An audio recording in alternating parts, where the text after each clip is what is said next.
Hello there, this is Teamworks Podcast. We are a podcast that will be talking about games from PlayStation, Nintendo, Xbox, you name it. We'll be talking right through all them platforms, right through all our episodes, but also we'll be now and again talking about Marvel stuff and stuff like that. But don't forget, if you say to Alexa, play Teamworks Podcast, and the episode, it will play our podcast. So yeah, that's our podcast, and yeah, we hope you enjoy it, guys.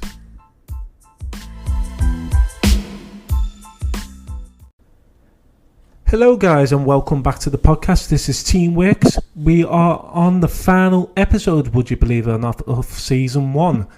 So this is episode 16, and we have the ScouseViking. How are we doing? I'm alright, boss. Brilliant. Glad to hear, mate. And how are you, Phil? Yeah, doing good, mate. How are you? Not bad, mate. Not bad. I'm better now that I've got everything working, so that's good. So yeah, what would you like to ask ScouseViking to start off with, mate? Right. So, do you have a favourite video game? I have very, very many favourite video games, but I think if out on me, it's going to be the first Deus Ex for PS2. I think that might be my all-time favourite game. Oh, nice. Nice. I don't think I've played that game, or have I? Have you, Phil?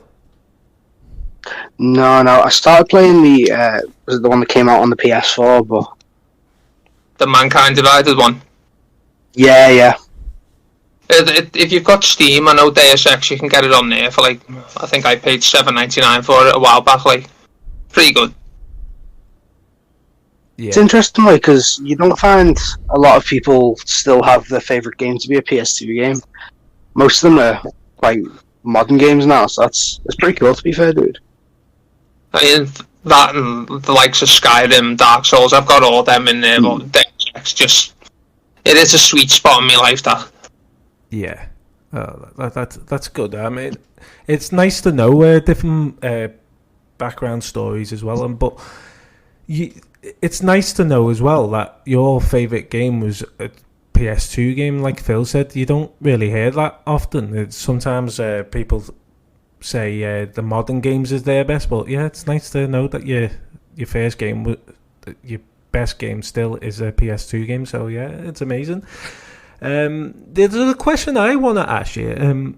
What was the reason why you called yourself ScouseViking? Just because with my accent Scouse, and I kind of like the whole sort of Norse mythology kind of Viking stuff. So I'm big, bald, and bearded, so kind of makes sense. Definitely, that does make sense. That. And we all know why you named yourself Mr. Burns, don't we, Phil? I like fire. Get on the plane. We got one here. I've just had to say that as creepily as possible. Hey, why not? The Simpsons stole your name, so I don't know what you're about. No, they predicted my name. They predict everything. They predicted my name. That's what it is. So, what was the first console you played on? Oh, Mason, you're asking a question there. We used to have this little Atari when we were a kid, but I'd say the first one that I'd say I properly enjoyed was a Sega Mega Drive 2, man. Wow, nice. Yeah, nice. What good console to choose from as well. Proper 90s kid stuff. Yeah, it is. Oh, God, I'm trying to think, did I have that console? I'm not sure, but I always remember having one, and I've said it in previous episodes as well, but I forgot what it was called, but it was basically a console built in with, I think it was over 1,000 games, and one of them was Superman. But I really can't remember what the console was called. It's confusing me now. You know when you played on something but you don't know the name? Sounds like one of them plug and play kind of games. The ones that plug into the SCART leads. I think... Well, before SCART leads. Well, no, SCART leads were before Weren't the Scout Leads before you could just plug the colours in, wasn't it? Yeah, it was just like the lead or something, wasn't it? Yeah. God, going back then, yeah, the graphics then, and you're playing on a square TV that didn't have much picture quality on it, or the pixels were horrible. I swear down, like I tried to plug me like the AV cables, the SCART thing into the back of my current telly with the PS2, and I've got the and no sound. It's winding me up. I wanted to play Resident Evil 1 on the big telly. Gutted. And there was no sound. Absolutely no sound at all. I was devastated.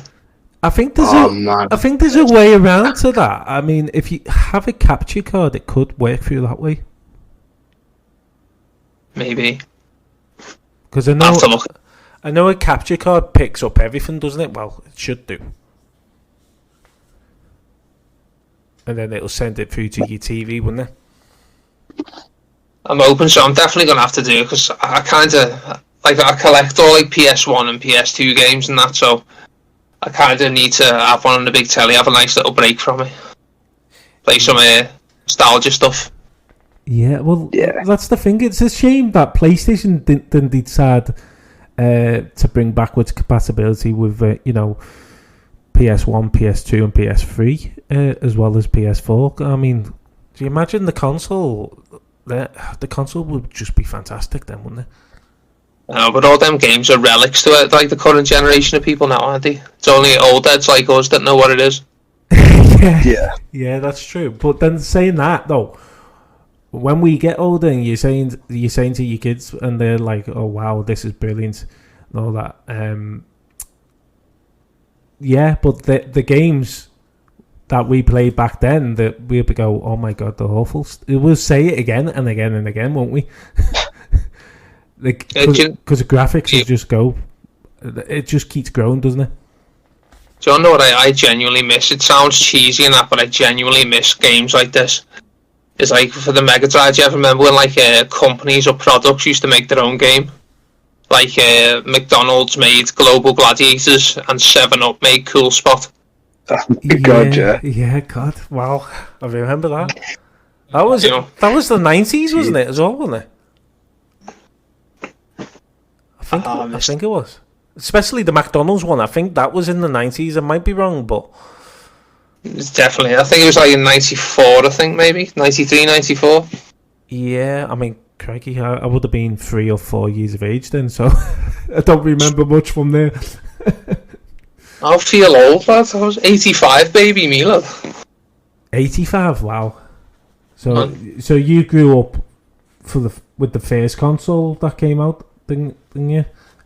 It makes me feel old. Like my sort of, when we turned like 11 or something, we got like a PS1. I was like, yes, get in. Crash Bandicoot at home. Oh, I know. Nice. Yeah. And it's still growing, Crash Bandicoot, because obviously we brought them back out and they're bringing a new one out soon, aren't they? Crash Team Rumble, is it? I'm not sure that. Not the Crash Team Racing, like the remaster of that was fantastic. Like I had so much fun with the original, but even now I still can't get off it. Yeah, it's one of them, isn't it? It's just memories, isn't it? You know, like you say, your first PS1 was when you was 11 years of age and you used to play on Crash Bandicoot. So and Resident 1 and Tomb Raider, the first 3 games we had. So sorry for and Doom. Oh yeah. Crikey, Tomb Raider then, though. You look back and you think to yourself, oh god, that was an awful game, wasn't it? Oh yeah. Because we still locked the butler in the fridge. Yeah. Oh, everyone's done that. Yeah. Everyone did that. Yeah. It's just too funny not to. Yeah, isn't it? But no, Xbox have done something really funny, because it was meant to be a joke, wasn't it, originally? But they've recently just brought the Xbox fridge out. Please tell me, follow this up with ha ha ha. Are you joking me? No, honestly. Honestly. So, I'll be honest, I saw someone selling one on Facebook and I thought like they'd made it themselves or something, but it looked pretty sick to be fair. No, there is actually one out. I'm not paying Xbox points for a Pepsi. But the thing is, though, it's got the Xbox logo on it, and it lights up. How cool is that? It actually looks like the new Xbox, but basically a fridge. I mean, it's crazy, that, isn't it? But saying that, KFC made a joke with the KFC console, and then they brought a trailer out, didn't they? And it was like, at that time, it was legit. It was like, I think it's going to come out, but there's no talk since then, so I think they've gone off the idea, to be honest with you. You know, because like I reckon we first did it as like a joke, but then it was like they got so many people behind them. Like, oh my god, that'd be amazing. I do reckon they probably will do it. Like, it's just they'll probably do like another publicity stunt of like, oh, we're bringing it out just to see if they get any response, and if they get it like, 80% positive response, they'll probably end up doing it. Yeah, but their special feature is to heat your chicken up while you're playing. Yeah, that's just ridiculous. Why would you? I mean, what if you forget about your chicken inside? Would it burn your console out? It's a good point, though, isn't it? It'll cluck your console off. Yeah. Apparently, the rumours was it was going to play it with 200 and something. 200 and something FPS. I mean, come on.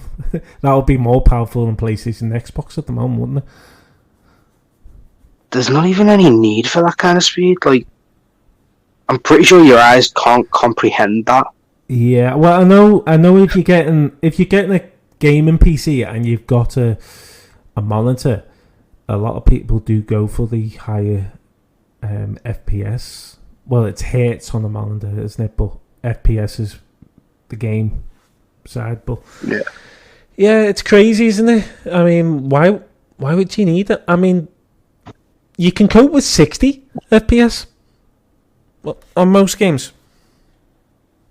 I don't know whether you agree on that one, used to, but what would you say? What's the FPS you would like to run on? Me or Phil? Both of you, is a question for both of you. I'm a man of simple taste. Like, I don't go inside. Just if it looks good, I'll play it. I'm just one of them. Yeah. What about you, Phil? I mean, well, to be fair, like when everyone was on the PS3 and even for, like the start of the PS4, I was still back on the PS1 and PS2 because like I was content with that. You know what I mean? I really preferred like older games, like, and I was on the Mega Drive as well still. But like, so I don't really give two craps about frames per second or anything like that.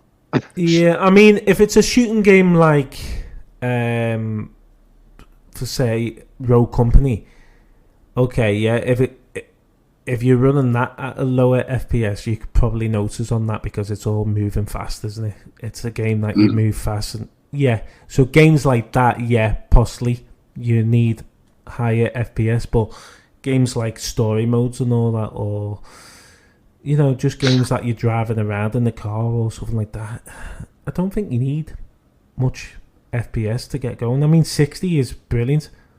If a game goes up to 120, and the thing is as well, you have to have a monitor or a TV that hits that FPS anyway. So you couldn't have, let's just say, you couldn't have a 60 FP, well, 60 gigahertz, hertz, yeah, TV, and run a 120 FPS game, because it just wouldn't work. I mean, you would see it up to 60 FPS, but you wouldn't see it to the full benefit. You know what I mean? Yeah. So in that sense, why would you pay more just to? I mean, if you got the money and you need a new TV and stuff like that, and you go for the best, don't you? I would imagine. I usually don't. I just go for something that's affordable but will still suit my needs. Yeah. Like, I don't see the point in going all out on the best TV that's just come out, because you pay through the nose for it, and like 2-3 weeks down the line, it's no longer the best TV. Do you know what I mean? It's just a rip-off, in my opinion. All depends, though. It all depends what TV you get, isn't it? I mean, I know LG have a long lifespan on their TVs. So Yeah. it's always regular updates and everything. I mean, my TV currently is Polaroid, and it hasn't had an update since 2018. So yeah, it just shows you. Yeah. So you can see it can be quite laggy at sometimes. Well, yeah. What about you, Viking? I've just got like a Samsung one at the minute, like. Yeah, but is it just like normal full HD, or is it 4K or? Yeah, I don't think it's 4K. I think it's just an HD one. HD one, but still, the good TVs, the HD TVs. I mean, if you can afford it, I mean, yeah, you can probably afford a 4K now TV in a sense, because you do have cheaper 4K TVs, don't you? To be honest, I can kind of see me doing the whole thing with TVs as what I've done with, like, remember DVDs? Yeah. Like when they upgrade your DVD to a Blu-ray, and I was like, I'm not paying an extra 20 quid for a film just so I can see the spot on someone's nose. Look at me now, I've got a Blu-ray collection, you know what I mean? Yeah. Proper hip, you know what I mean? Yeah, I know what you mean. I mean, me and Phil are like that with games, aren't we? Because we game share, and we spend more, but we pay less in the sense because we pay half each. So people are like, "Oh, well, don't you not spend a lot of money?" I said, "No, not really." I said, if we can get off without paying a lot of money, then you do, don't you? That's sound, that lad. Yeah, I don't know whether I mean, the thing is, game though, share. Going back to TVs though, like for example, Yeah. when like the 2K and 4K and that came out, I was like, I'm not shelling out for one of them when the quality difference is minuscule by comparison to just, the standard HD. Like, the difference isn't as astronomical as they're making it out on adverts. It's like, you will see the best thing you've ever seen with this shitty TV. And it's just, the difference is just barely anything. Do you know what I mean? Like, don't get me wrong, if it was something drastic that made it infinitely better, fair enough. Like, granted, I've got a 4K now, but I don't think that the quality difference is that much better. Yeah, I know what you mean in that sense, Phil, but it depends what you're watching as well, because if you watch certain things, you can sort of tell the difference, as in bright, the picture's more sharper, stuff like that. I mean, 4K to me, I think you can actually tell more of a difference when you're playing a game. See, this is the thing, because I don't use my TV for anything except gaming anymore. But I don't notice a difference when I switch between my TV in my room with my PS5 and switching with the TV in the living room with the PS4. Yeah. Like, the quality difference, there's no change between it in my eyes. Yeah, I know what you mean, but there's 4K and there's 4K HDR, isn't he? I know what you're saying, dude, but, like, it's just not as drastic as they make it out to be. You can tell a little bit. Yeah, you can tell a little bit, but it's not like, out of this world phenomenally better. So I don't think it's particularly worth shelling out for it unless you need a new TV. Do you know what I mean? Like, if your TV was broke, then what? You pay like an extra 80 quid to get it to 4K, then screw it, why not? But I don't know, I'm just cynical. I totally understand where you're coming from, but yeah, I know what you mean. But have you seen the OLED TVs? Now, you can, if you look at them, you can actually see a hell of a difference there, in a sense. Go on, mate. Costco, the big, massive 60-inch ones. Are they OLED? Yeah, but you can actually get 55-inch OLED TVs as well. Fair play. But they reckon the bigger you go, the picture quality. Well, when they say the picture quality won't be as good, but what it'll do is it'll you'll notice lines in it because of the stretch of the TV. So you're best going for like a 55-inch if you're going for an OLED, because they say you can actually see everything. But with an OLED, you can see things like, you know, you say you watch something like Batman, and Batman is quite dark movie, isn't it? But you can see all the in and out shadows. So say you can't normally see certain things on a movie, you'd be able to see it more sharper, if you know what I mean. And that's with OLED technology. I mean, it's far better than just 4K. So yeah, I know what you mean about 4K. 4K there's only a slight little bit of difference, but not a lot. But OLED is different. If you look at an OLED TV, you can tell the difference between 4K. Yeah. But yeah, that's the thing though. People will spend out to just play games like that now these days, which is a bit, you know, why? I mean, okay, yeah, like you say, if you need a new TV, why not? Just go for it.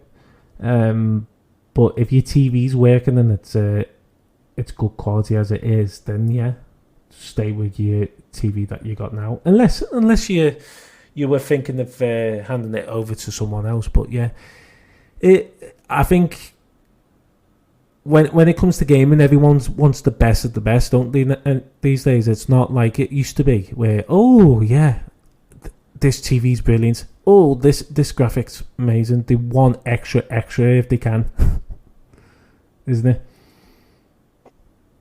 Yeah. Well, it's very interesting because obviously, you know, you look at the graphics from the 90s and, you know, even going a little bit further back and all that, but back then we absolutely loved it, didn't we? And it was amazing. The graphics then were probably next gen graphics to us, weren't they? Back when 8-bit was top of the line. Yeah, it was, wasn't it? You know, you look back now and you think to yourself, do you know what? I can't believe I actually played that, because I just couldn't play them type of pixels right now. Could you? Oh no, see, I'm completely different, because you see the amount of people, like, they shell out for top of the line stuff, and they're playing all these 8-bit remakes. So like, there's games that are designed to look like 8-bit just for like a stylistic choice, and people playing them on top of the line consoles and TVs and stuff. Yeah. But they're playing games that would have genuinely worked on like a Mega Drive. Yeah. And don't get me wrong, I do it too, but yeah, I know what you mean with games like that, because you want to see the original of it. Yeah, I know what you mean. When things are remade, yeah, they're not always the same, are they? well, it's like they're making games that aren't even remakes of something. Like, it's a brand new game, but it's made in like 8-bit style. So it's like, rather than that being the best option, it's now like a choice just for design. Don't get me wrong, I love it. You know, I love 8-bit games and stuff as well. But yeah, I just find it quite funny as well, because like you're saying, like, you couldn't see yourself playing it now, and I'm like, I still do. I mean, I could, but it'll have to be, you know, a game that I really loved anyway. But but also, I wouldn't just like go out and buy a PlayStation 2, buy a PlayStation 1 and replay them on there.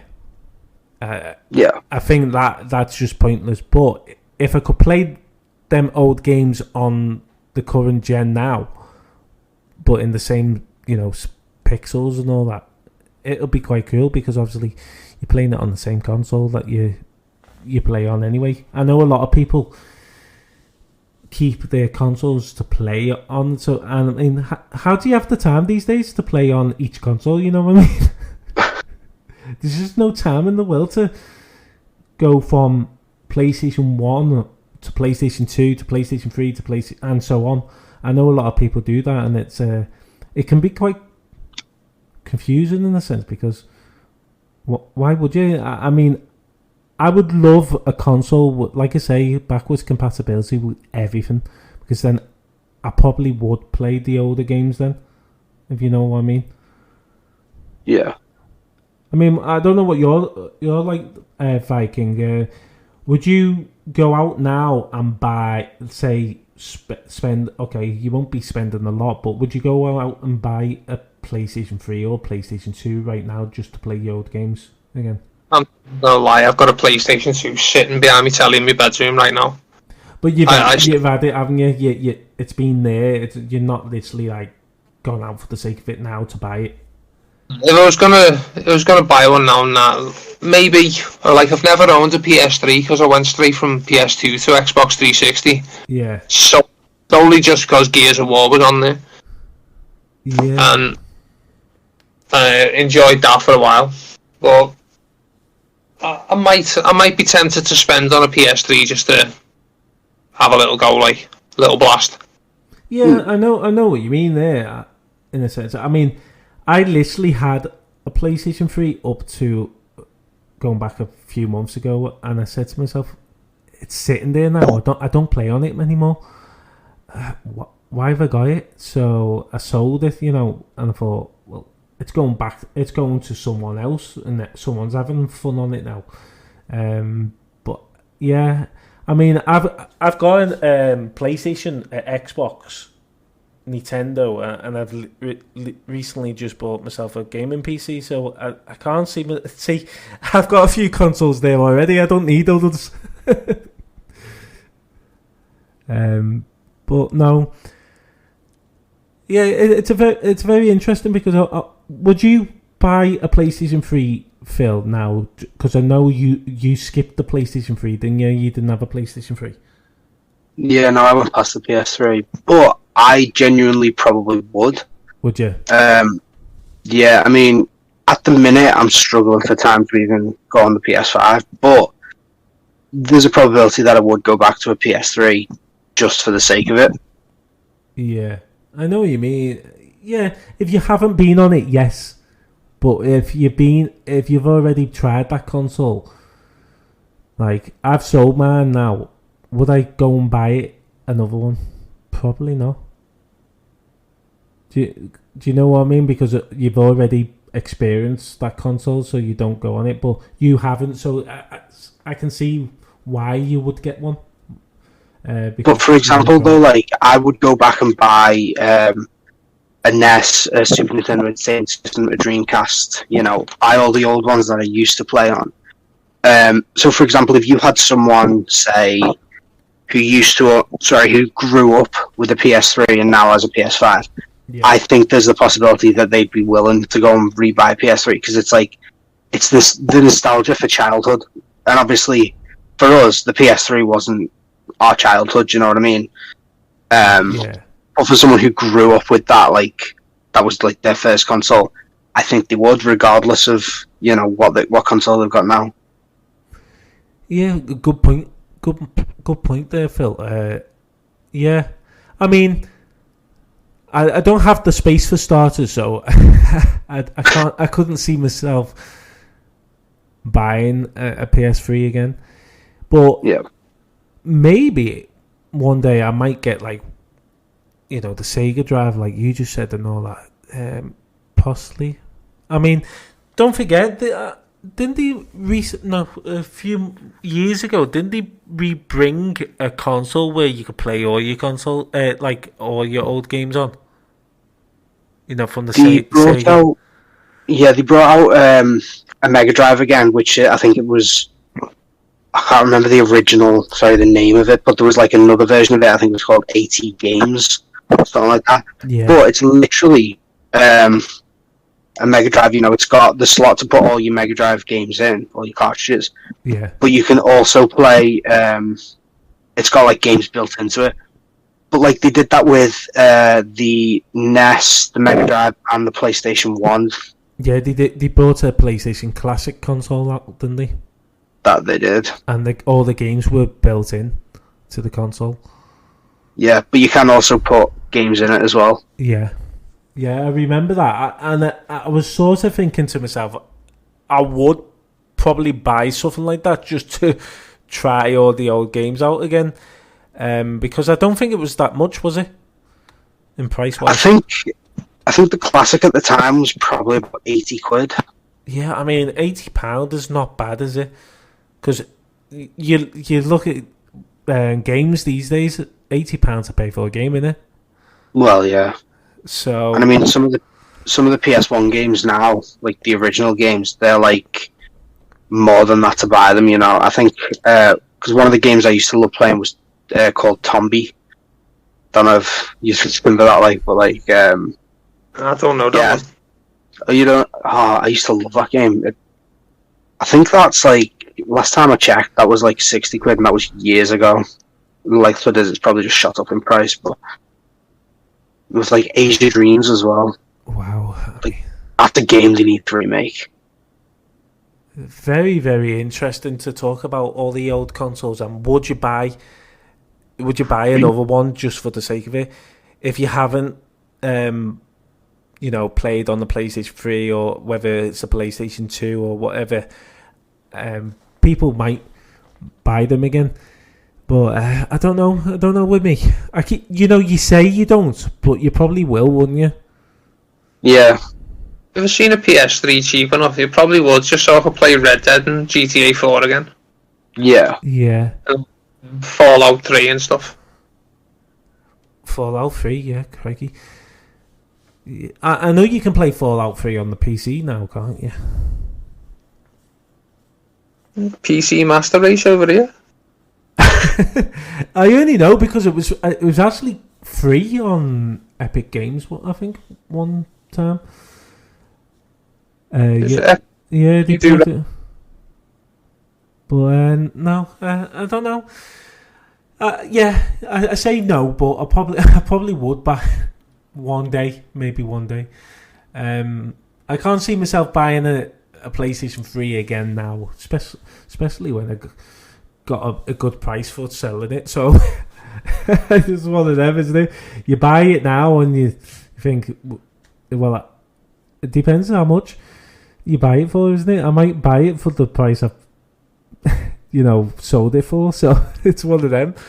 Well, yeah. Very, very interesting conversation, and we could go on for ages on that question, but we'll go on to another subject now, and I'll hand it over to you, Phil. What would you like to ask?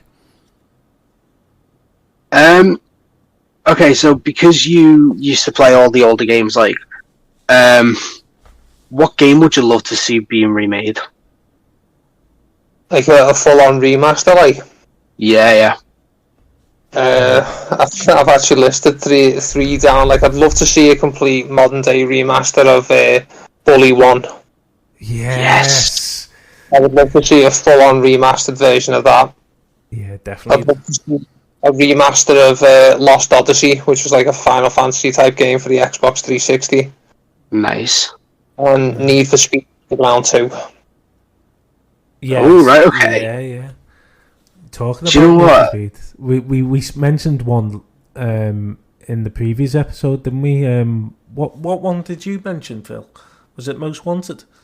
If it was me, the two best Need for Speed games, in my opinion, was Most Wanted and Carbon.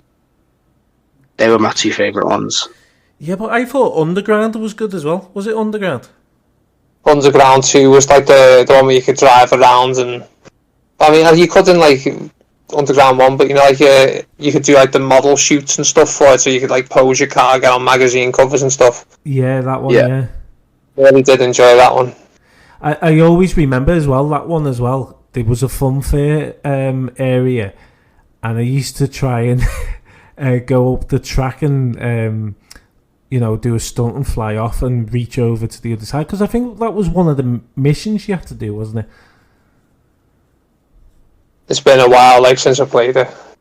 I'm trying to think, but I just remembered there being a funfair area, and I used to always try and reach over the other side, and it was quite hard, to be honest with you, because you had to upgrade your car and a turbo engine on it, everything, didn't you? Yeah. But yeah, that was such a good Need for Speed game. I did like Need for Speed. Was it the Heat? Heat was good. That was a good one because I had a story mode to it as well, didn't it? Yeah, that was a good one. I like that. I think is that the one I'm on now? The one where you could race nighttime and daytime. Is that one?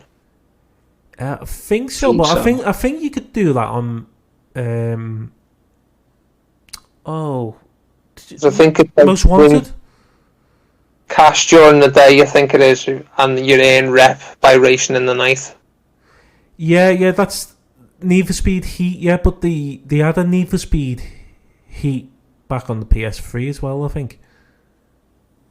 Or was it called the Heat, or was it called something else? But the one just like in a big cop chase, it was called the Run. Yeah, was it? Yeah, that one. Yeah, that was sick. That one, like. Yeah, because you had to get out and you had to run away from the police, didn't you? And jump over the fence and get away. That Need for Speed had an absolute boss soundtrack. It did, didn't it? Did you ever play that one, Phil? Or did you see any videos of that one? I'm sure I've played all of them, you know. That one, I don't know, because it only came out for the PlayStation 3 and Xbox, didn't it? I'm pretty sure you can get it on the PS4 at the minute. Are you thinking of Hot Pursuit? Because that was remastered. No, you can get Hot Pursuit. I'm sure you can get Heat as well. I think the only one, well, not the only one, but no, I'm sure you can get Need for Speed Heat on the PS4. Oh yeah, but that's a different Heat, mate. There was two. Ah, right. Yeah, there was two. I think Need for Speed Heat is the one that the one currently that Viking's playing now, isn't it? I think it is anyway. Are you still? Did you say you're playing the Need for Speed Heat now, the Viking? I think so. Just let me go and have a quick look. I think it's called Heat. See, this is where it's got me confused with all the Need for Speed series, because I think there was a Need for Speed Heat on the PS3, and that was the one that the cops were chasing you and you had to run and jump over the fence. Yeah, I think that was the Run. Yeah, I've got Need for Speed Heat in front of us, along with another game I'm playing at Days Gone, which was pretty good. Days Gone, yeah. I've not started that yet, but it's on my list. My list is just getting longer and longer by the day. It's ridiculous. Same as me, and do you know what? I just need to complete a game. I just need to stick on that at one game, complete it, and then I go to myself, oh, well, I can go on a different game now, but I don't. I always see a game and I go, oh yeah, I'll try that. And then I'll see another game, I'll try that, and then you forget about the other games then, don't you? Yeah, I mean, like, because we buy the game, like the new games as soon as they come out, like, and yeah. Honestly, a few of them I haven't even started playing yet because I've been busy platinum and other stuff. Well, I want to get back to Guardians of the Galaxy. I want to get back to completing the PS4 version of Spider-Man so I can go on to the PS5 version, but yeah, I'll never get there. Sorry, mate, go on. What was you saying, mate? Sorry, I was just saying I was trying to platinum the first Spider-Man on PS4 because I haven't played that Miles Morales yet. Yeah, some of them do me head in to try and platinum it. It's them screwball challenges. She does my head in. I know. Do you know what? I'm trying to remember how many of the Spider-Man games I've platinumed. Because I did the original Spider-Man when it came out for the PS4, then did the Miles Morales one with PS5 and PS4, and did the remaster for the original. So you've done about I think four. Sorry, yeah, 4. Yeah, and then I'm going to do the new one when it comes out, but I'll do that on PS4 and PS5 because they'll bring it out on both most likely. Hey, I tell you what. I assume. I tell you what, though, have you heard all the news about Spider-Man 2? It's going to be amazing.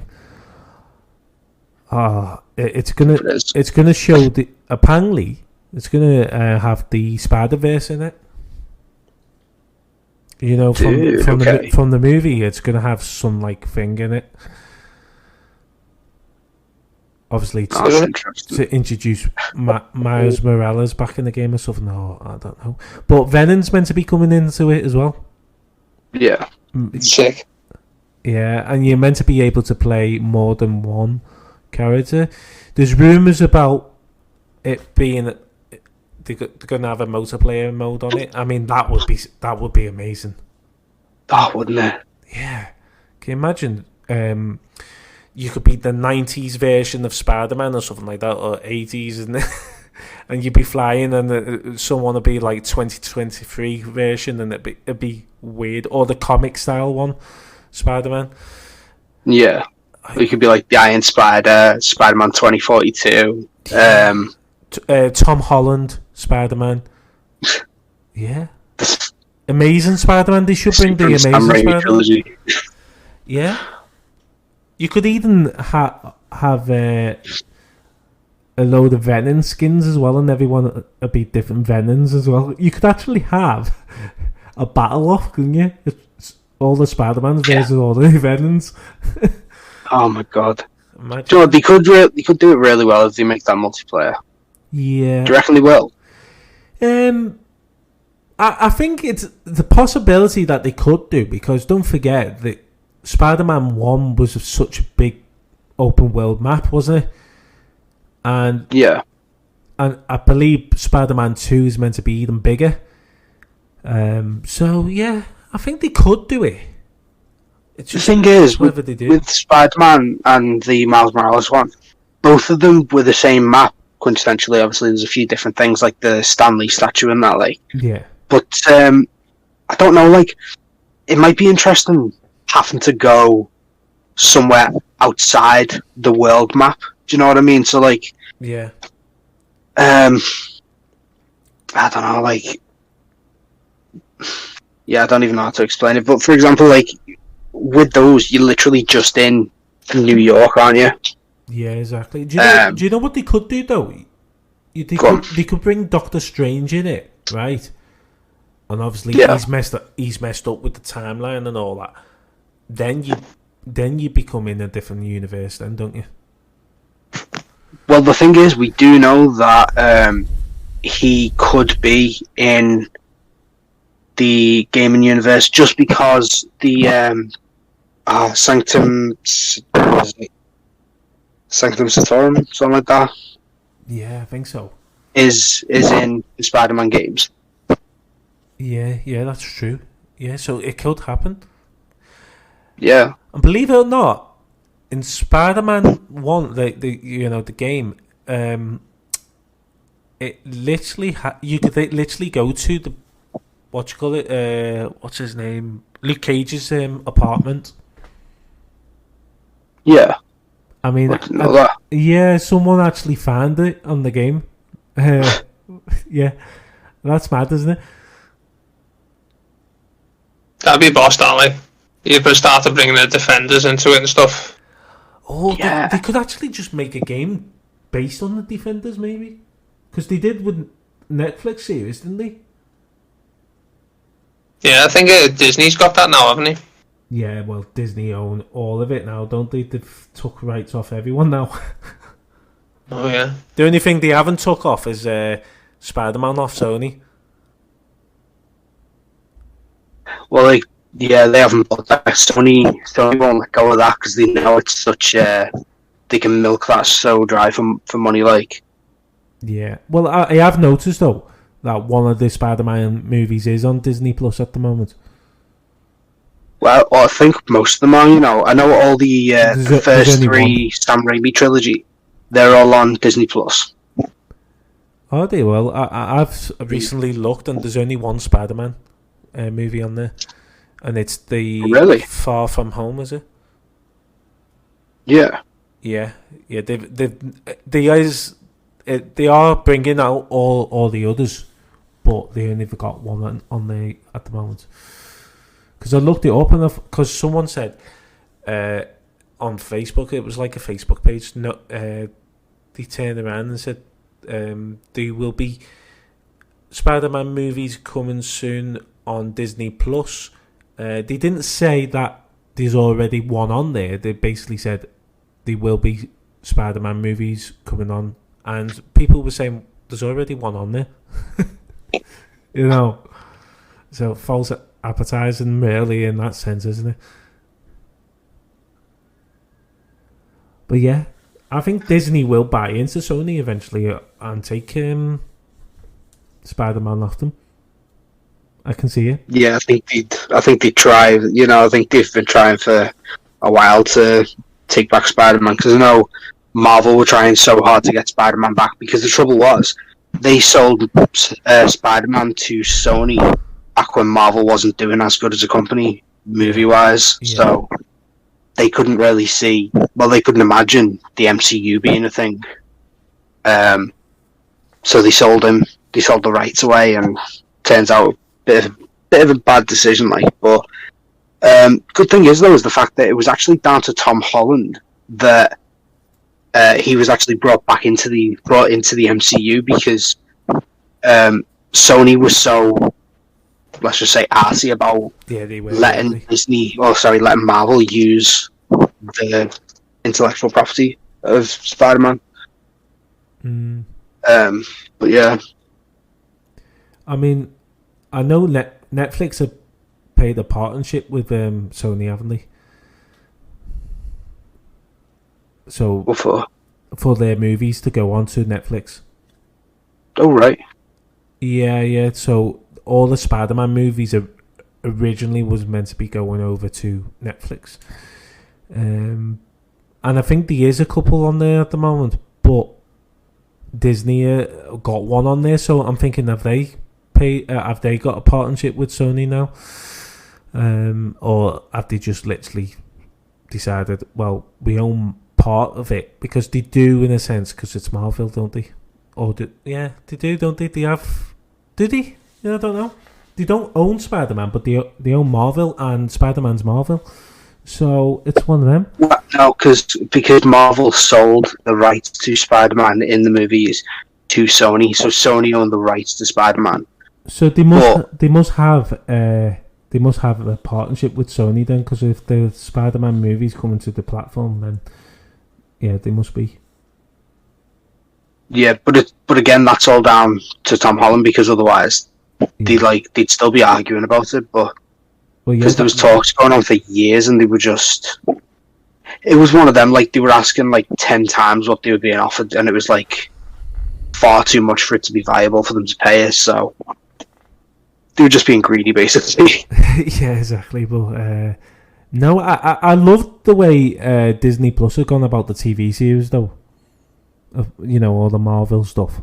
I think that's been amazing. I mean, what was the best one you watched out of all them TV series that have recently come out on Disney Plus for Marvel?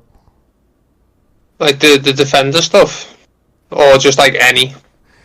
No, you know the recently TV series that they brought out of Marvel on Disney Plus. You know, like WandaVision. The other one was She-Hulk, Hawkeye. What was the others? I forgot now. Miss Marvel. Yeah, and there was the animated one. What If? MODOK, yeah, as well. Yeah. So they be honest, go on. Like the thing is, I like the films now and again. Yeah. Yeah, because they bring out so much, I lose track of it. So I'm so far behind. Yeah. I mean, I'm more of I like DC better than Marvel anyway. So I'm more Batman than Spider-Man. Yeah, I know what you mean. I love DC myself. I just love both of them. I'm a fan of Marvel, but I'm also a fan of DC. But can you imagine? Yeah, can you imagine if they did a crossover game, Marvel and DC? How good would that game be? Can I just say how good this would be if they remastered, like, you know, like how they did Injustice with the DC fighting games and stuff. Yeah. Why don't they just remaster DC versus Mortal Kombat? Oh yeah, definitely. Yeah, that sounds like a plan. If they're listening here, that's a game you need to get going. Go on. Even add your Marvel stuff into it if you wanted a proper sort of fighting game, like Marvel versus DC versus Mortal Kombat. Yeah, imagine that. Imagine how many people would buy that. That would definitely go sell big, wouldn't it? Definitely. Make a killing with that. Bonus character, someone from Fortnite that I can kick the shit out of. Yeah, exactly. See, this is the thing with, you just mentioned it then, Fortnite. I'm not the biggest fan of the game, but what I do like about it is all the skins they bring from all crossovers. So they have so many crossovers. They have DC crossovers, Marvel crossovers, football crossovers. They have everything on the game, don't they?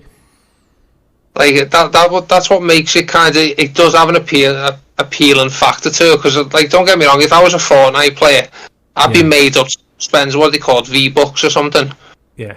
Like, I'd be like, yeah, I want to go down Fortnite dressed as Darth Vader, but because I just can't deal with the game. Like, Fortnite as a game to me is shit, and I think that's only because I'm crap at it. That's why. Yeah. Dude, we're right there with you on that. Yeah, I'm with you on that one as well. If I was somewhat decent, I swear down, I'd be like, yeah, Fortnite's boss, but I'm not, I'm crap, so I've come to this conclusion that that's why I'll never like it. Yeah, same. Call of Duty Online, like, I love the campaigns. You know, one player Call of Duty campaign and Battlefield, that sounds. The online stuff, I swear it bores me, because I'm shit at it. Yeah, do you know what? That's the thing with us. We tried Apex when that originally came out as well, and that was another game. We thought it was going to be so much like Titanfall, because we loved Titanfall. We used to play that on that all the time, and sadly enough, they've killed that game off. But when we went on to Apex, we had high hopes it was going to be so much like Titanfall and all that, but we didn't take much interest into it, did we, Phil? Because it wasn't us. It wasn't a game. I know a lot of people play it, but we play Rogue Company, and it's so addictive. But we play it all the time, but we just have this feeling that it's dying slowly, don't we, Phil? Well, I certainly do. Yeah, it seems to be on its last legs. Like, maybe a year or two left, I reckon. Yeah, and it's a shame, isn't it? It's a shame the games like this. I mean, you look at. Do you remember a game called Anthem? Was it? Is it Anthem? Anthem, yeah. That died off quickly, didn't it? I've still got a new copy of that in my cupboard now that I paid like £4 for it, brand new, and I still haven't played it. Yeah, there was high hopes about that game as well, and yeah, they killed it off. Like, I think it was a year after it came out. About a year after, I think it was, if that. But yeah, it just shows you, doesn't it? I mean, you look at Cyberpunk. They could have easily killed that off because it had such a bad start, but now it's one of the best games going, isn't it? It's another one I need to try. Yeah, same. That's on my bucket list as well. That's so what I would like to see in games like today. Like, do you ever? I don't know if you remember any of these, but do you ever remember when Codemasters did things other than racing games? Trying to think now. They used to do one called Music and Music 2000, and it was music software for the PlayStation 1. Yes, I do remember that. I think I had it. I wish they still did that now, because everyone's got a mic for vocals. You know what I mean? You can use the Rocksmith sort of lead plug into electric guitar. Do you imagine the amount of hits we could get other than the shite we've got on the radio now? Exactly. Yeah. Bring that creativity back other than Minecraft, you know what I mean? I want to record a song, not make a Lego house, you know what I mean? Yeah. And do you know what? I think you can actually still do that, but only on mobile now. And they're not all free, are they? Sometimes you have to pay for all these apps. But yeah, there is some apps. I mean, I know if you have an iPhone, you can download what's called GarageBand. Have you heard of it? May have done. It sounds familiar, but I can't pinpoint it. Like, Well, it's basically totally free. It's for people that have got any Apple devices. Obviously, you got to have... Android kid. You haven't? No, I'm an Android kid. Android, yeah. Yeah, that's the thing about it, and it's only Apple only. But it's basically a software that's 100% free, and you don't normally hear 100% free with these apps that you can create music to your heart content. But also it's good for your for podcasts, for making podcast music and stuff like that. But you can make music on it, and you can spend hours on it for totally free. And like you say, they should bring these type of softwares back to the consoles, shouldn't they? Definitely, but I just think that's like our generation kind of had that. It was build something from scratch, whereas now it's kind of like if you want to get to the end, you can pay for it rather than earn it. Yeah. It's totally true. And you know what? I remember as well. Do you remember the cheats you could get on the PlayStation 1? You basically put the disc in, and you could it come up with a load of list of cheats to put on a game. I'm going back to the days when we used to write cheats on a piece of paper and just fold it into your game box. You know what I mean? Yeah, like I remember that.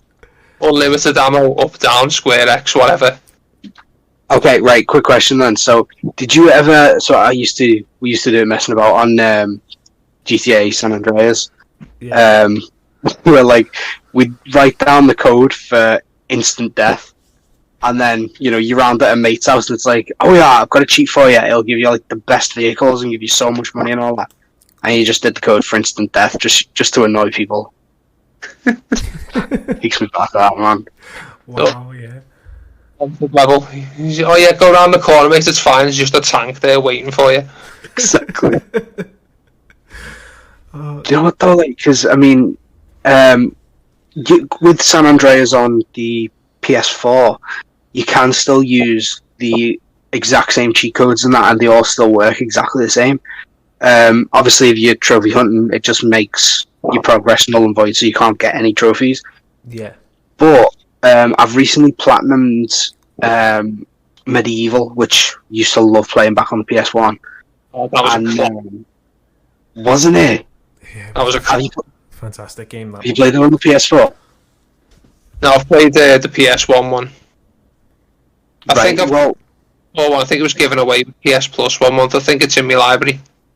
Yeah. I think it was put onto the PlayStation Premium as well. Yeah, it is. It's still on there, I think. Yeah, it is.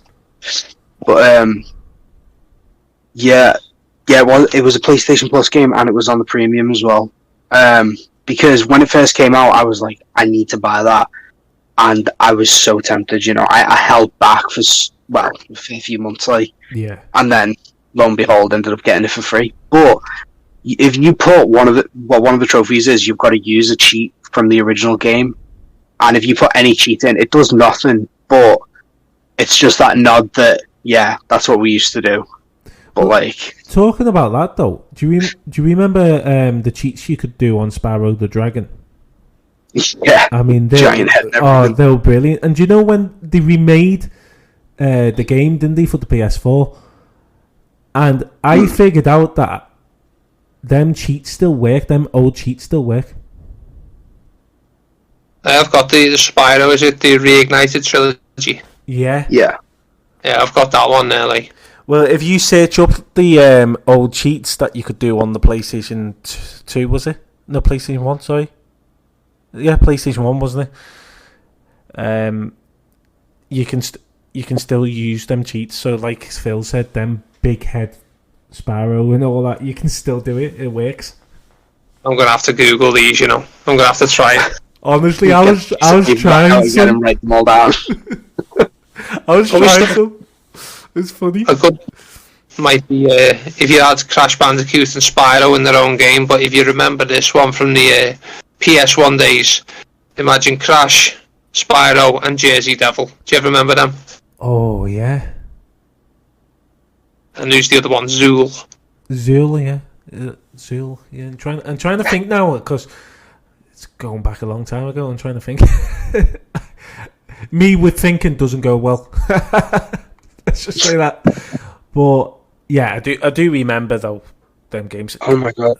Do you know what? I didn't remember Jersey Devil, but I've literally just googled it, and oh my god, memories. You know, I genuinely forgot about that game. Yeah, I mean, there's so many games that you forget about, though, isn't it? That's the thing. Oh yeah. Do you know what though? Right. So this was some in regards to cheats. Like this was something really interesting I found. When they first brought out the Crash Insane Trilogy, Yeah. there was a cheat code you could put in on one of the games where it would basically let you play a demo of Spyro, and like, because I remember that I googled it to see what the cheat was to do it because back on the PS1 I think it was, might have been PS2. Yeah.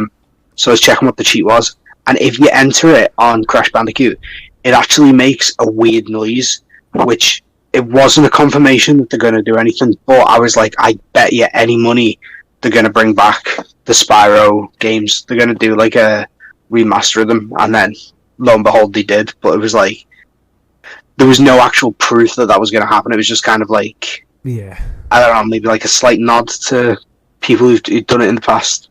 Well, we all knew why Crash Bandicoot was coming back, and it was a thing. I'm pretty sure it was a thing. That's why they put it in the Uncharted game. That was so good though, because that scene in Uncharted 4. I don't know whether you played it, Viking, but Uncharted 4, such a fantastic game. What a game. Isn't it? Yeah, man. Would you remember the scene where you're in the house and you're playing on the original PlayStation 1, and what's on the PlayStation 1? Crash Bandicoot 1, lad. Yeah. So I could be mistaken. I think it was in Chapter 4 and Chapter 21 in Uncharted. Could be wrong there, but then straight away I had the vibes like it's going to be brought back out. That's what the hinting at. The hinting at Spyro the Dragon. Crash Bandicoot is going to be remade, and it was a few years down the line, wasn't it? The mad thing is that even as Nathan Drake playing Crash Bandicoot, the missus still beat us on it, you know what I mean? Like, I'm just there as Nathan Drake, just fuming because I can't even play it anymore. I'm failing more like as Nathan Drake than if I put it on now. I'd be like, yeah, whack this off. Nah, done. it was one of them because like there was no way to actually beat her in that. But then when you play as Drake's daughter at the end, you can quite easily beat that top score. But it was like I think I played it exactly the same. Oh mate, that was terrible. I felt proper crap. And now you've said that it's supposed to happen, I feel like pretty good now. Yeah, I'm not crap. No, you're not. It didn't let you. You're fine. Don't worry about it. It was because, do you know what? The thing is, I tried it quite a few times just to see if I could beat it, and then I'm thinking to myself, you're not meant to beat it, are you? No, the vibes just went from there. It was like Crash Bandicoot's coming back now. Oh my god! What did you do, Phil? When you seen it, did you think, "Oh yeah, they're hinting that it's coming back"? Oh, absolutely. And I think that's where it came from. Doing it to test the waters. Well, they recently did come out and say that was an Easter egg for for the new game, didn't they? I've remembered them saying that, but you know, going back to Spyro the Dragon as well. Apparently, I don't know whether it's just rumours or it's actually going to be a thing, but there's talks about a brand new Spyro game coming out. Please be true. Yeah. Can you imagine that? Yeah. What will he look like, though? That's the thing. What will he look like now? How much detail can they put in him? I don't know. The thing is, I think they can put more detail in than they will. Well, you look at Crash Crash Bandicoot 4, how much detail does he look? I mean, he looks incredible now, doesn't he? Yeah, but they could have put more detail into him. But I feel like the more detail they add, it's just going to end up looking weird. Like, you know, they could make Spyro with like visible scale, like dragon scales and everything. But you know, I feel like it'll just be overdoing it, and it will just end up looking a bit weird. Yeah, but do you know what? They could keep that as a, you know, obviously all these companies are making TV series and movies. They could bring a Crash Bandicoot TV series out or movie. So long as they don't mess it up like they did with that Mario thing. I thought it was actually quite good, you know. Nah, Mario's not supposed to sound like the Sopranos, lad. Yeah, but don't forget, Mario himself is not actually Italian. The one that plays him. All I'm saying, as a kid with Mario, we all know, you know, it's a me, a Mario. You know what I mean? It's nah. I mean, there was parts in the movie where he did bits like him, but Luigi didn't sound like Luigi, did he? I just thought it was terrible. Like, I think just the '90s kid in me just wouldn't accept it. I mean, you know what? I think that's like the gamer equivalent of like people who read the Harry Potter books being like, the films aren't as good. Do you know what I mean? That's the gamer equivalent.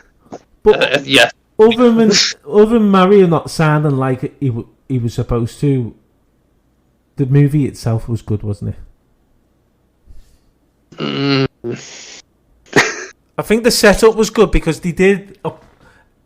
Phil hasn't seen it yet, so I won't say much. But they did basically a scene where it was made to look like the old original game. I wouldn't be surprised if Fortnite gets a movie at some point in the future. Yeah. Oh god, probably. Oh my god! Do you know what the thing is though? We'll probably go and watch it. Nah. Even though we don't like it. See, I've never played. I don't play Assassin's Creed, but me and Phil went to watch that and it was amazing. I've got Assassin's Creed film. Not really my type. Wasn't into it. No, but I thought they did. They didn't do a bad job, did they? I did like the Uncharted film. That was pretty good. Yeah. To be honest with you, they put a lot of thought into that one because Tom Holland does have that Nathan Drake look, doesn't he? He actually surprised me, to be honest. I was expecting someone a little bit older, but to be honest, it was a bit like Nathan Fillion. Nah, not that's a good joke though. But no, I wasn't thinking Nathan. But I think that's what they did though, didn't they? Basically, they wanted a young Drake to start off with because obviously in the games. So I wonder if they're going to bring another movie out and it's going to be like where it gets a little bit older because if you look at that movie, he is quite young in there, isn't he? Mm-hmm. See, when it comes to that... Go on, mate, sorry. Yeah. I was already Nathan Fillion's a shout, like... See, I feel like he does look quite similar to, like, current Nathan Drake or, like, adult Nathan Drake. But they did like a spoof, like fan-made film, which had him cast as them. But like, it was clever with the actual film that came out though because they merged elements of the first 4 games into that one film. And after I'd watched it, because I said to you, James, I was like, literally, the reason they've merged all 4 of them into one film there is so that when they do the next film, they can have it completely unique. So then people who've played the game aren't like, oh yeah, oh no, that's not the same as in the game. Oh, I remember this bit. No, it's not right. No, it'll be more, oh dude, this is like a new thing. Do you know what I mean? Because, I mean, whenever they announced there was a new Uncharted thing, you know, we were over the moon. Yeah. So I think if they bring out another film, it'll be entirely its own thing. You know, you might get other people from the games coming into it as well, but yeah. Well, that's another interesting question. That then, you know, did you hear that? What's his name that played Nathan Drake in the game? What's his name again? I keep forgetting me.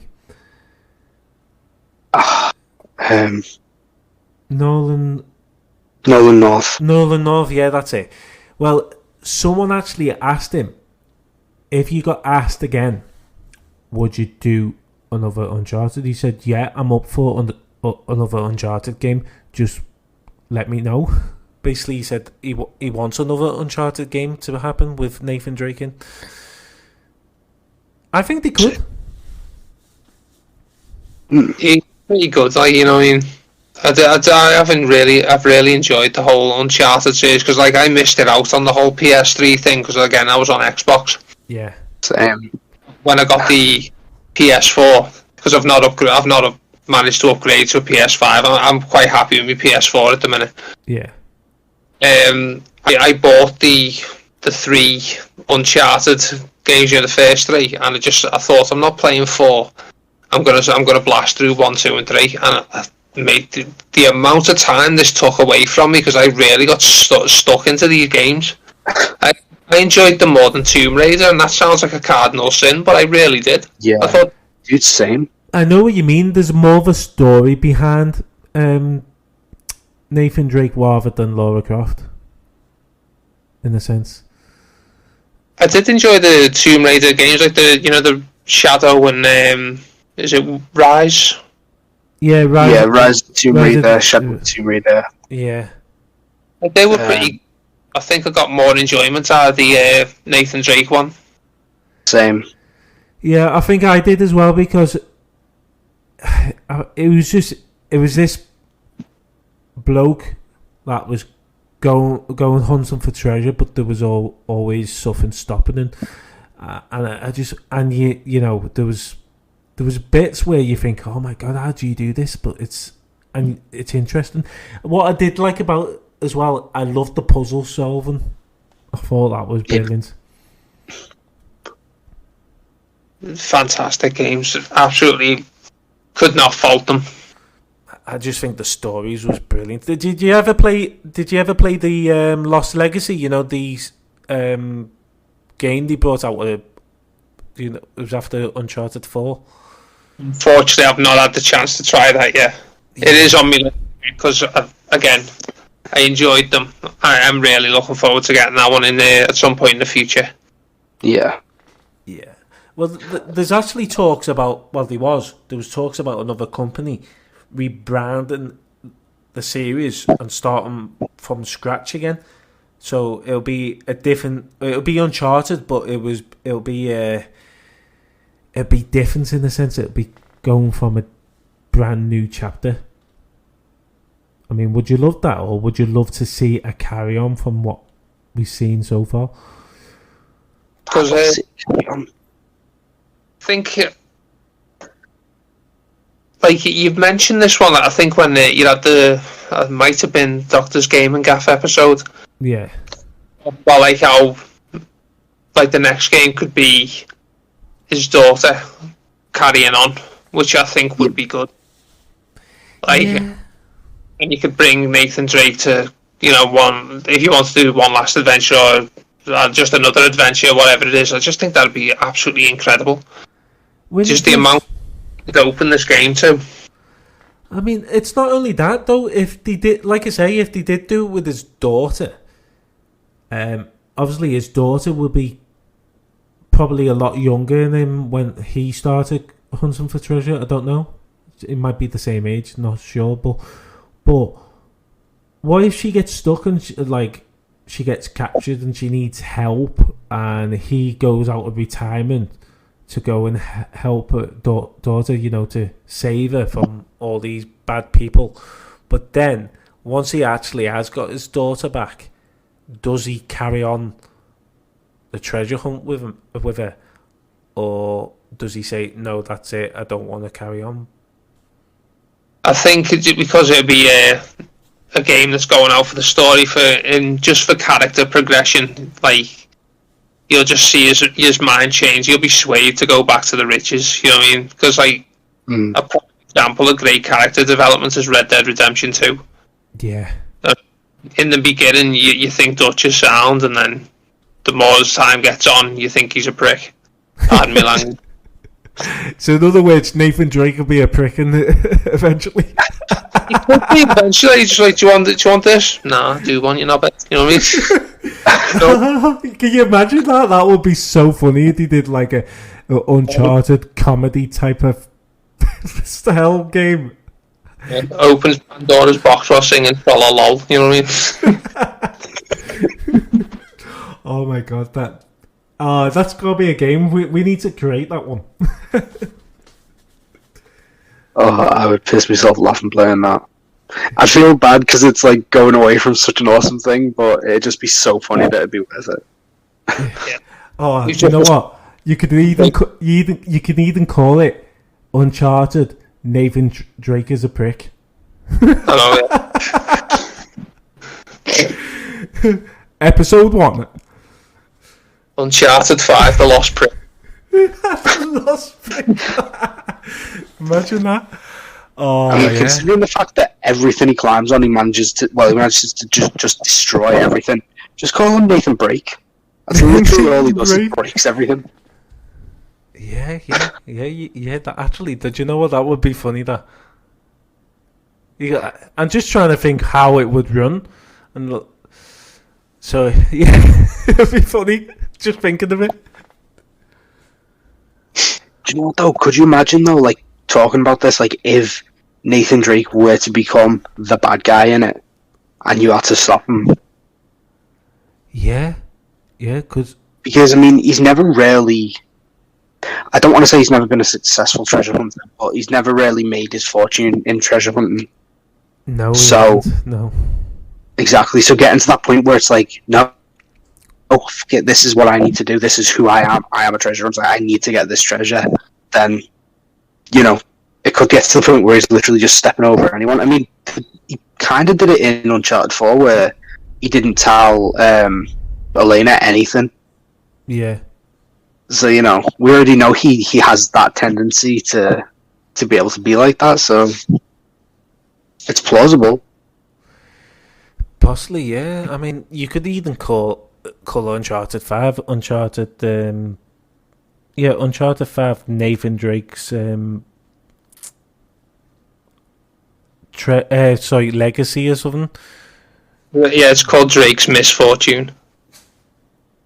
Oh, yeah. I mean, that's been done, yeah. I don't know.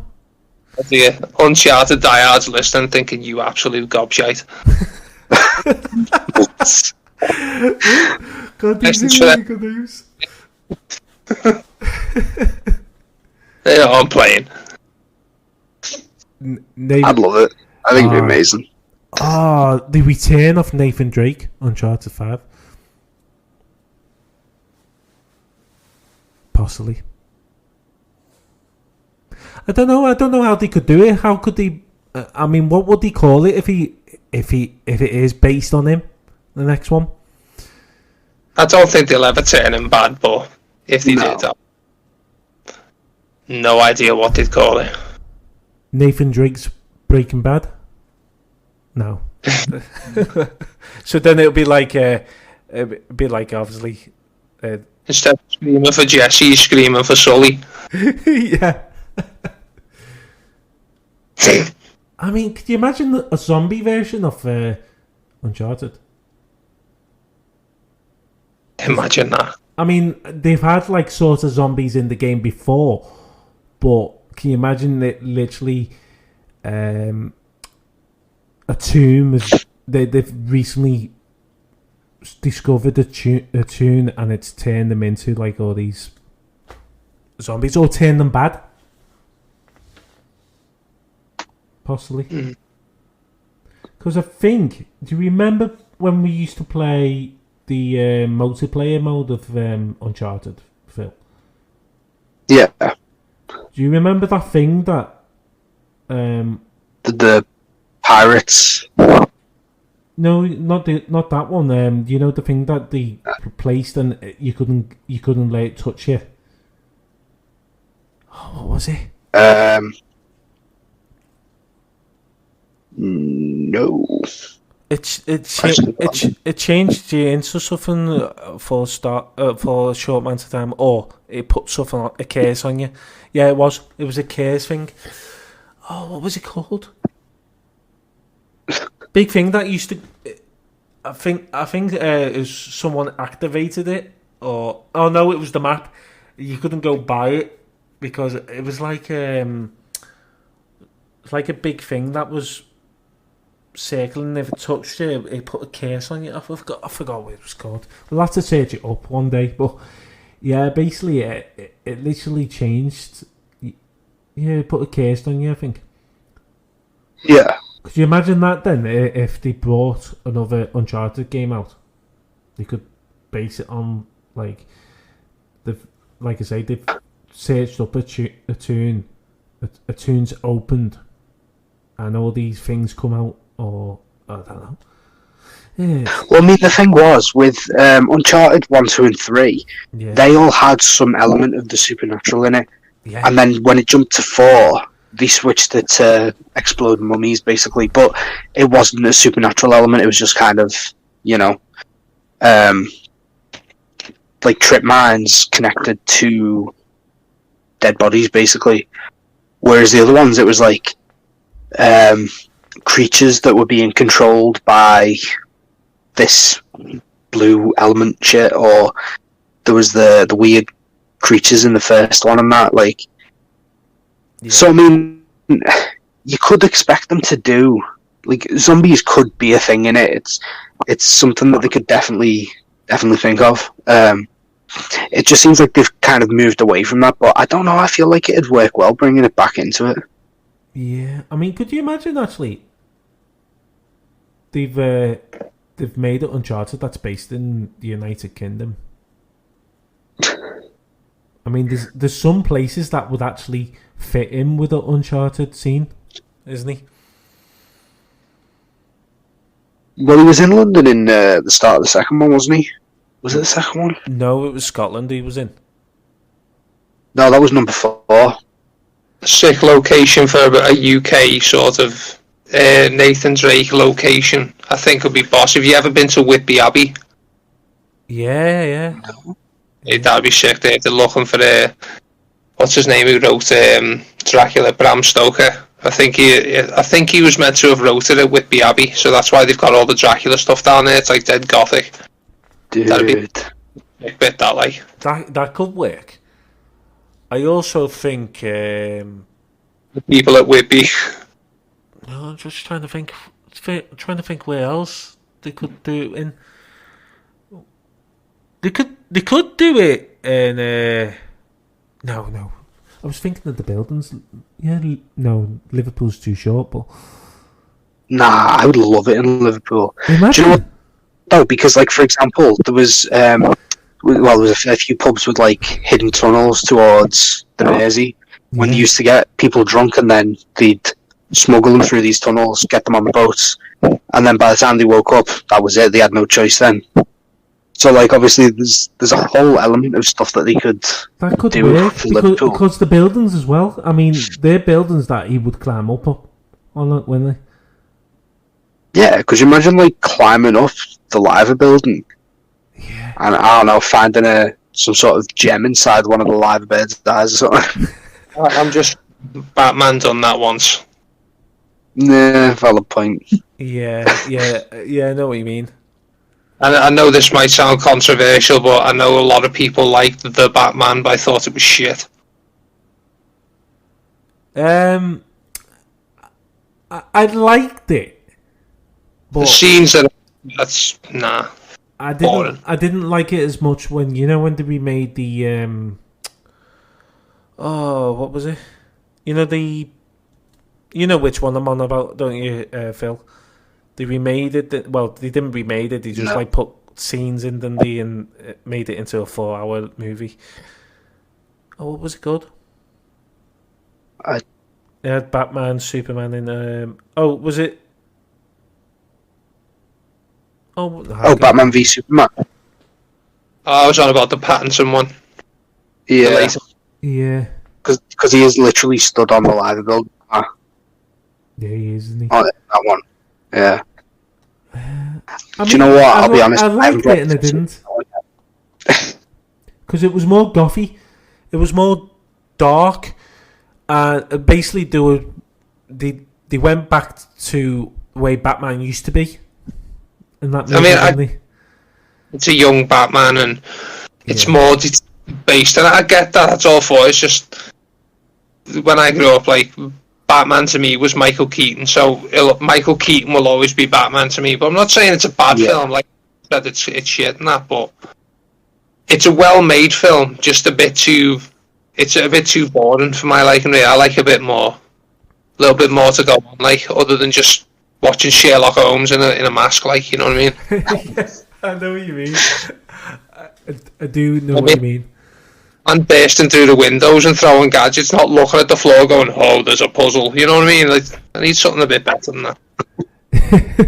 Completely get you, dude. Yeah, definitely, mate. Is there anything else you would like to add on to the end of the podcast, Phil?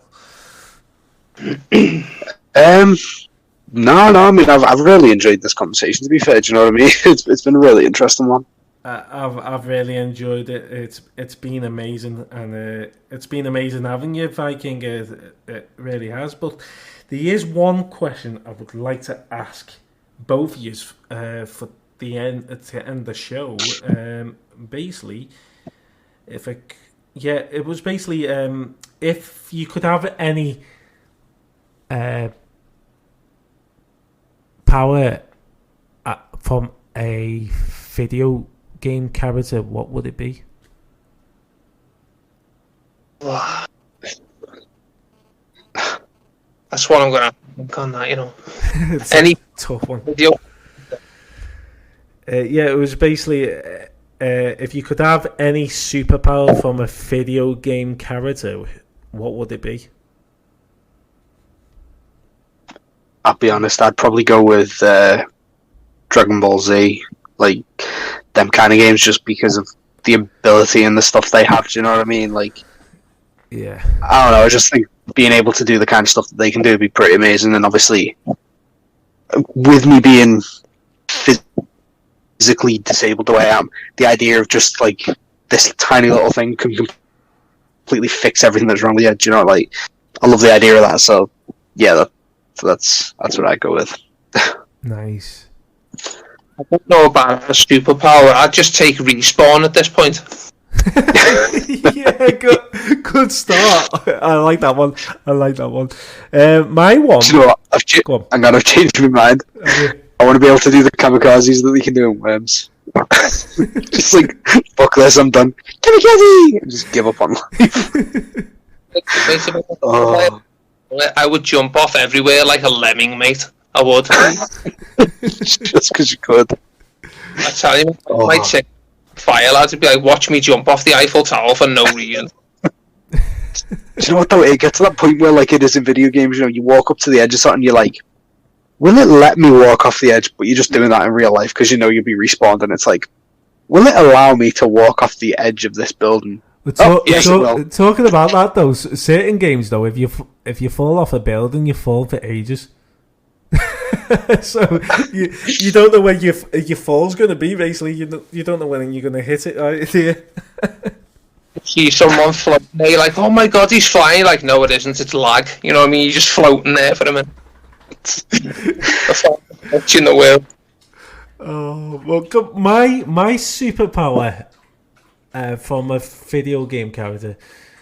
Have you ever heard the game Life is Strange, Viking? Mate, you have no idea how much I love that game. Oh, we're the same. We love it. I think especially the first one. The first one was just amazing. First, before the storm, so. Yeah. First one was the best. I've got two, but I've only played like 2 episodes of it. Yeah, I mean, it's a different story altogether, but it is interesting. And if you play True Colours, that's got a good story mode to it as well. I mean, they all have a good story mode in a sense, but the first one was just out of this world, wasn't it? Yeah, see, I think with the first one, like, it was their first introduction of that character and that game, and then it was just kind of like they started at a pinnacle, and then it's like, okay, how do we move forward and still keep it at that level or make it better? And it's like, well, you can't. Do you know what I mean? You've come out of the gate flying with that game. There's nowhere to go but down, unfortunately. Like, don't get me wrong, the games are still good, but I just don't think they can ever reach that level of the first game. No. Yeah. And the answer to my question is, what superpower would I have from that game? Probably max rewind and back time. Yeah, that would. Yeah, I think that would be a good thing. But saying that, there's consequences as well, isn't he? Like you seen in the game. She did it too much. She messed about with basically the timeline, didn't she? Yeah, the whole space-time continuum. Yeah. I mean, what did you all end it on? Did you end it with saving Arcadia Bay, or did you save Chloe? I mean, for me, I saved Chloe just because I thought she's my best mate in the game, obviously. But what did you do? It kind of really nails it on. Like, do you save Arcadia Bay or do you save Chloe when all of Chloe's actions are really quite selfish? Yeah. But it's Max. You kind of feel like, oh, nah, it's your mate. I'd rather sacrifice the town. But then you think then she's just left her mate again. I don't know. They give you like some mad little choices like that really sort of hard. I mean, it took me ages to press on one at one stage. I was like, I don't know what to press here. It's like, yeah, you just sat there shouting no at the telly because you don't want to have to pick. Yeah. I mean, parts of that game was like, wow, that's really, really got to me like that. But it's games like that I love. It's amazing, right? Because with that game, there is two kinds of thinkers. There's the logical, methodical thinkers, and there's ones that think based solely on emotion.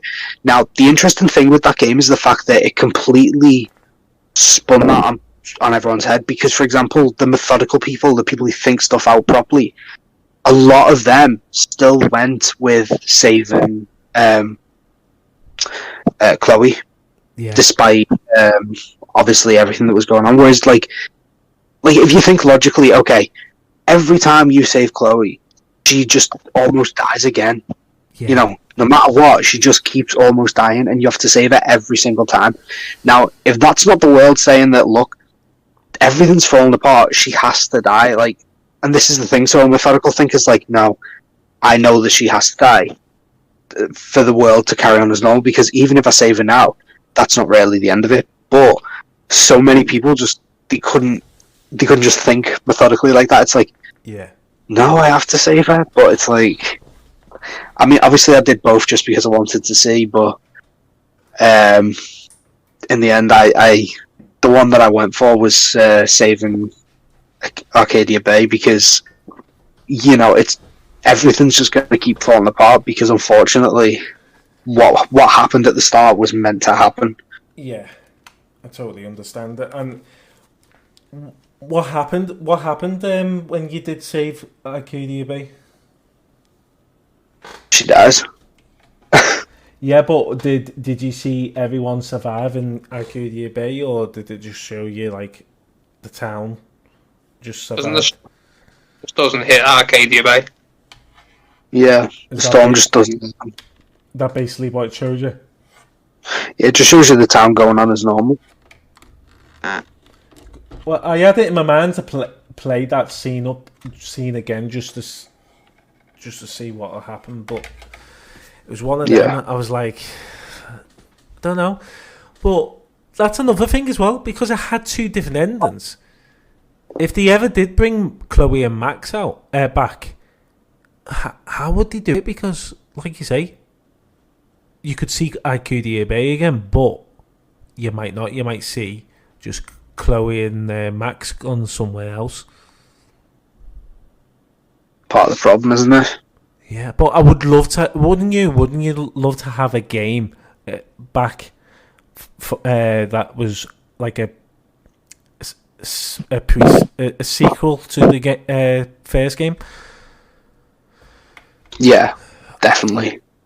Yeah, it would be amazing. But saying that though, we could see that in the TV series soon though, because there has been talks that hopefully Amazon do tell us more.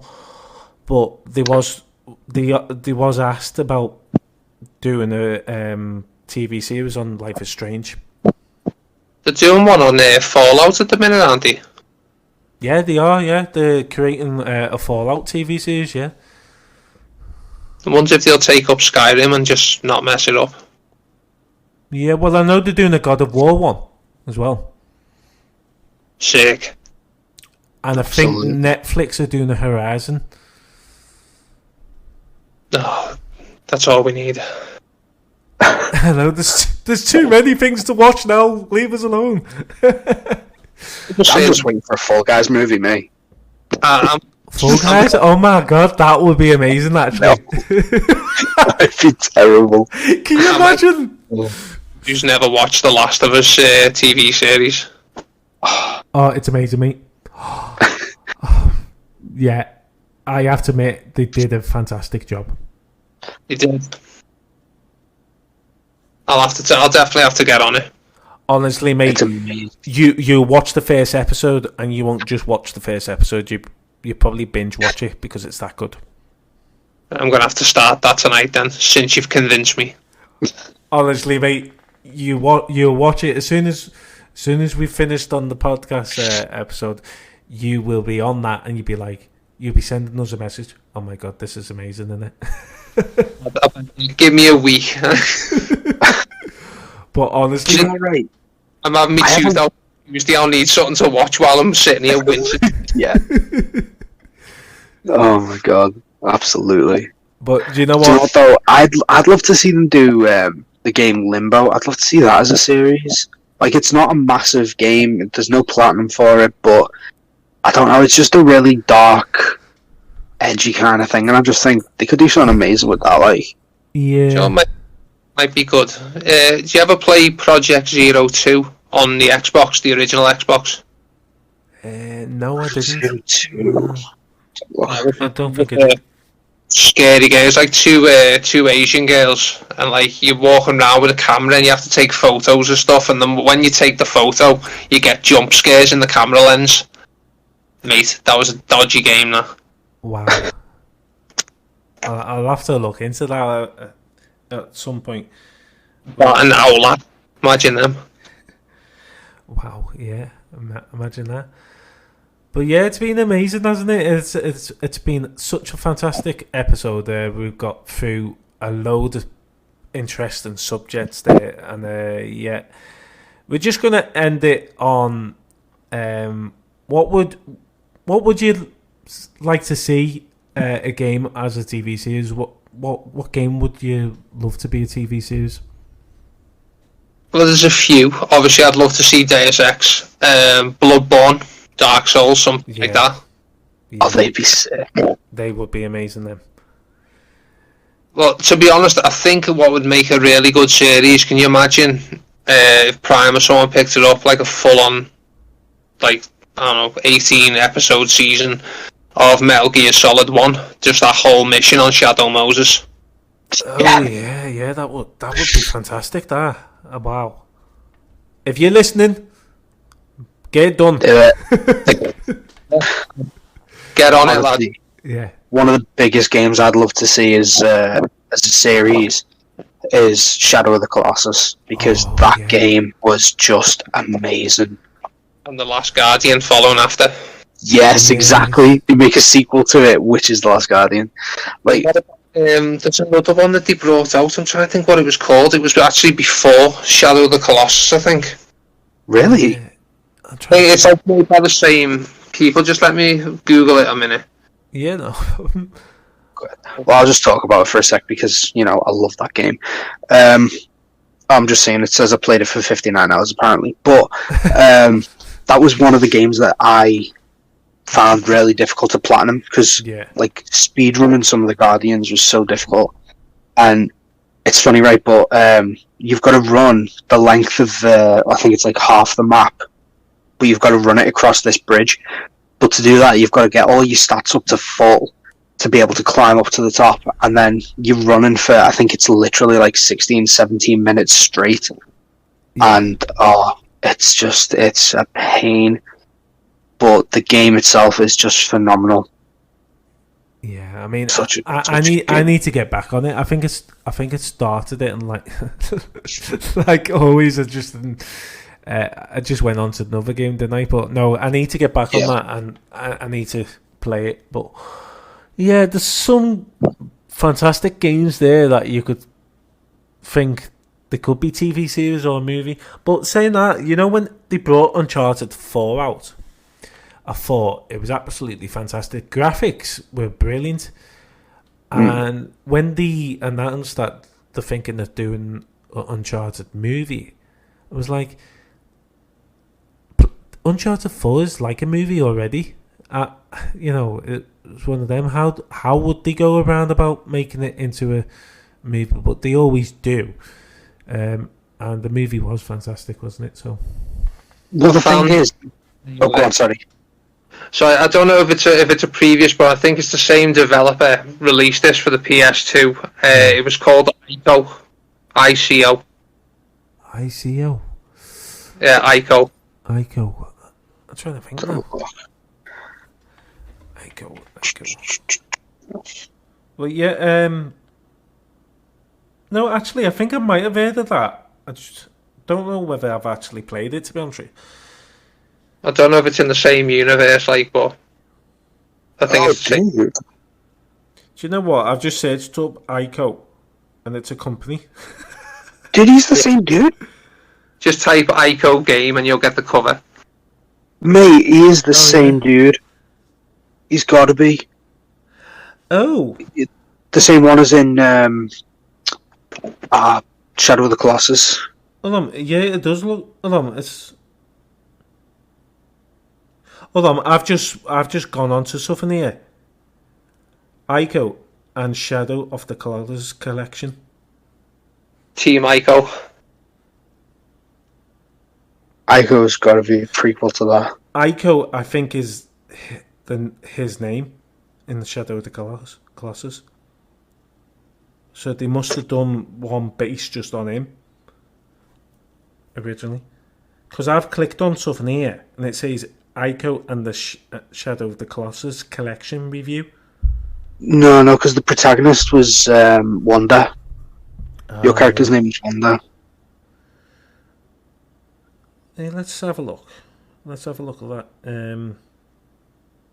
So, 10 years after the original release in Japan, puzzle platformer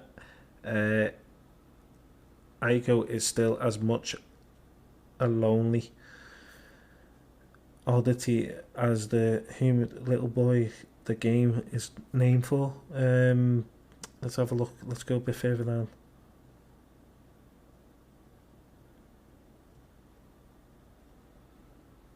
No, I do think it's actually the same as the Shadow of the Colossus, you know. Shadow of the Colossus is considered a spiritual sequel to Ico, and later stated by its creator Fumito Ueda to be a prequel set in the same world as Ico. Yeah. Oh, so Shadow of the Colossus is a prequel to Ico, apparently. Oh, nice. That's shocking. I did not know that. And you know what? I probably would love to play that game now. Just, yeah, I would, wouldn't you? Yeah. The thing was, like, I only first discovered Shadow of the Colossus on the PS4. Like, I didn't realise it was out on the PS2 and then again on the PS3. Yeah, well, we went to the shops one day and we seen it, didn't we? I think. Yeah. We were sort of contemplating of buying it, but then we seen it was going on PlayStation Plus, so... Oh my god, you can stream it on the PS4. Okay. You can stream it, can you? Is it part of... You can stream it. It's not part of PlayStation Plus Premium, is it? Yep. Is it? No way, I've got to play it then. Dude. God. So was it released on the PS3 then? If Which that's I the case. felt. Yeah, I wonder if it was to be brought for PlayStation 3. It was originally PS2. Then it got brought out for PS3 as a classic game mixed with Shadow of the Colossus, because they were both originally PS2. Oh, so yeah, I'm definitely gonna give this one a go. The only thing is though, with that streaming, I don't know why they do it. They should give you an option to download PS3 games. Yeah. They don't. I mean, siphon filters on PS4 now. Yeah, you can stream that one. You can stream what one was it? Siphon filter 1 and 2. Yeah, I seen that. Yeah, that's part of the premium tier, isn't it? That's a game I'd love a remaster of. Siphon filter. Yeah. Oh god, there's so many games you could talk about, isn't he? But yeah, you know what? It's been amazing this episode. It absolutely has, and we have gone over time as usual. But no, that's the thing about this though. Is when you get into talking about a certain subject, it can be just amazing, can't it? And it has. We've covered so many subjects here, and yeah, it's been amazing. Thank you for joining us, Viking. It's been a pleasure. Absolutely no worries. Thoroughly enjoyed it. Honestly, mate, More than what I was prepping myself for. I was proper like, I need to get these like proper answers ready. Like I was proper expecting to be stunned, you know. Well, I'm going to tell you now why we're still recording. You've done absolutely fantastic, so you should be made up for yourself. Woohoo! Get on me. But yeah, Phil, thank you again. For everyone that will be listening to this episode, this is our final episode of season 1. Unfortunately, we've just come to the end. We're doing a few updates, and we're going to be bringing season 2 out soon. But we just want to thank everyone that's come on episodes, and thank you for all our listeners that have tuned in. Yeah, absolutely been amazing. And yeah, thank you again for Viking. Thank you for joining us, mate. Thanks for having us, boys. Enjoyed it. Thanks again. No problem, dude. The one thing I'm going to end with, because I've always ended it, and you did say before we started recording that you wanted to give some shout outs to everyone. So yeah, who's the shout outs to, mate? I'll give a shout out to, if anyone's a hockey fan, get on the Rangers Ed podcast. Just talk about hockey and stuff like that. It's great. And just a shout out to everyone that knows me. And thanks again. Brilliant, mate. Anything you want to add to the end of that, Phil? Or, you know, do you want to give any thanks for helping me find a new game, because I'm dying to play Ico. I am.